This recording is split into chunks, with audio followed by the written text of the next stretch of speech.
Now at 7, demanding a clean deal. DACA advocates in South Florida turn up the heat on a South Florida lawmaker protesting outside his office. Senator Bill Nelson was not at his Coral Gables office this afternoon. Now, the senator says he supports Dreamers, but protesters are still upset he did not tie his support of a federal government spending bill to the DREAM Act, which would protect childhood arrivals from deportation. One undocumented dreamer whose parents brought her here from Mexico when she was only 4 says that she is now living in legal limbo. My permit expires in a year, and I only have about 3 semesters left, and I don't know if I'll be able to graduate on time if something happens and I lose my status. So we want commitment from him. We have not had commitment from him. Now, the House has unveiled an immigration bill one day after a lengthy meeting between lawmakers and President Trump. The bill includes protections for those so-called dreamers, but the president has said that he will only sign a bill if it includes money for a border wall. In the meantime, a federal judge has made a significant ruling on how to address those young immigrants while Congress continues to negotiate. Weijia Jiang is at the White House for us with more. Weijia.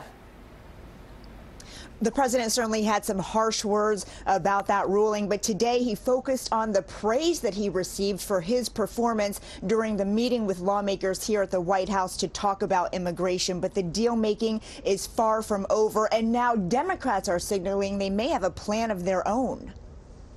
House Republicans introduced their version of an immigration bill to address the so-called Dreamers, while also providing border security. The Securing America's Future Act is the starting point to correct the flaws in our immigration system. President Trump wants Congress to spend $18 billion on a border wall.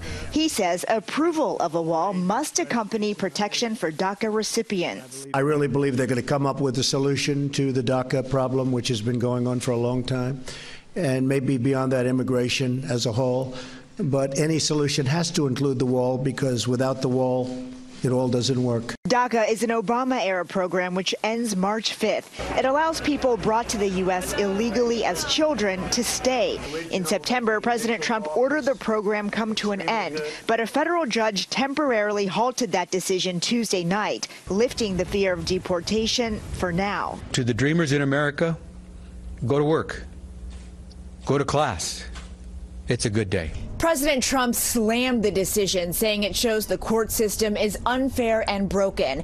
He believes finding a fix for DACA should be up to lawmakers, not federal judges. Senate Minority Leader Chuck Schumer doesn't want to link DACA protections with a border wall. Instead, he wants to include them in a must-pass spending bill. We cannot tolerate delay. Delay is a tactic employed by those who do not wish to see a deal. Congress has until January 19th to pass a budget deal, or the government will shut down. The House Republicans' bill does provide that protection for dreamers, along with $30 billion for border security, which does include a wall.